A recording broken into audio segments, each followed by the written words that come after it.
Didn't start out well for us. My in-law, I'm Catholic, my wife's Protestant, they didn't think it was going to work. But then, my sister-in-law, 8 years after we got married, God bless her soul, she married a black fella, so being Catholic wasn't all that important to them anymore.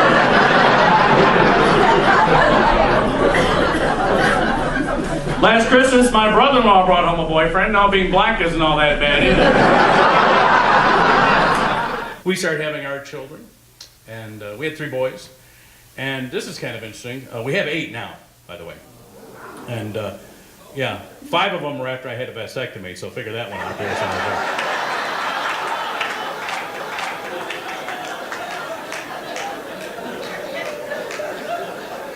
I think I get bragging rights over the rabbi on that one.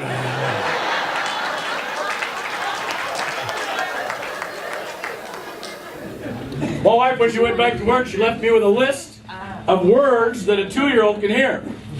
And I needed it. About a week into her first week back at work, my son's out in the backyard. I go, Michael, come here. Michael. Where's that list? Those names not on it. What do we got here? Chocolate. Hey, how you doing, son? Yeah, it's your dad. What are you doing out there? Playing with your friends? Well, will you look at your friends? What's different about them? That's right, they have clothing on. Could you get in here, please?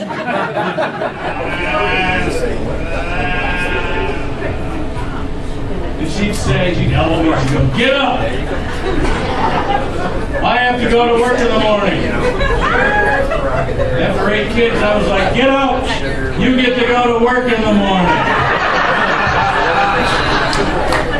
We had 2, now it became 5. And it was the court said, no, you can't keep giving these kids to the SWEETMAN'S. We're going to terminate your parental rights. So then the Catholic Social Services came in and said, all right, we'll find homes for the kids now. And I said, you mean a home? They go, we'll never find anyone to take 5 kids. I said, well, we'll take them. We already got them here. We got enough room. We'll take the 5. So that's how we've got 8 kids, 5 of them.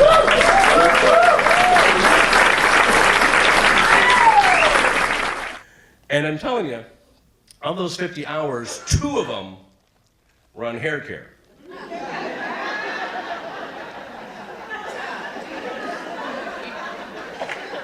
13 years later, they could have just flipped that around, made 48 of it on hair care. In fact, I called them up, I told them what you ought to do is send the people to the barbershop for 25 hours and to the beauty salon for 25 hours. Have them teach you how to, and then all the other stuff will take care of itself, because you hear a lot of stuff in the beauty salon. Especially if you're a white middle-aged guy. They've been waiting for you to get there. You're a white male, 55 years old, and you have kids that don't look like you, and you're trying to get them kicking and screaming into the car because they don't want to leave the arcade, the police will be called. I had to get my kids' passports, not because I wanted to leave the country, but because I wanted to leave the mall. My wife and I moved into a predominantly black neighborhood in northwest Detroit. Actually, it was a black neighborhood until we moved in. We made it predominantly black. Taken care of. She says, well, we can foster. And I thought, oh, man, great. Foster care. And I thought of all the things that I've heard going wrong with foster care. And I thought, all right, well, I'll call her bluff. I'll make it impossible. I go, yeah, but we need to go where there's the most need. So here we are at an agency on Hamilton during the interview when I realized she's serious about this. Will you take kids addicted to crack? Yes. Will you take kids with physical deformities? Well, we have a son with a hearing impairment. I think we can handle that. She says, will you take one with a mental incapacity? She says, well, we have an autistic son. I think we're prepared for that too. So now they're going, you have an autistic son and a hearing impaired son, and you're willing to foster kids that are in greatest need? And my wife goes, yes!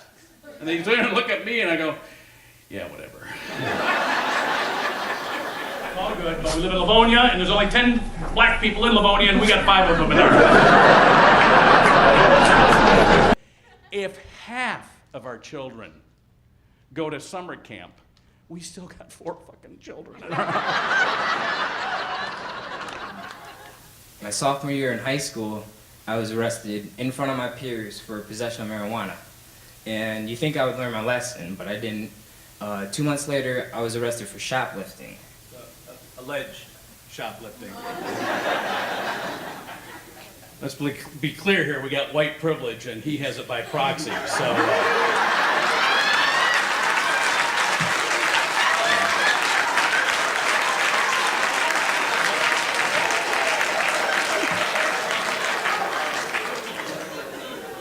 We lawyered up.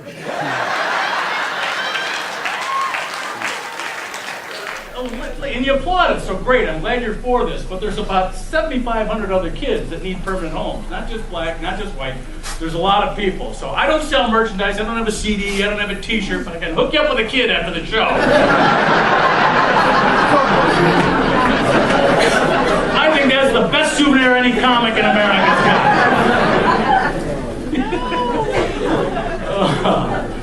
That would be fun. Did you go to the show? Did you have a good time? Yeah, look what else we got. We have them forever.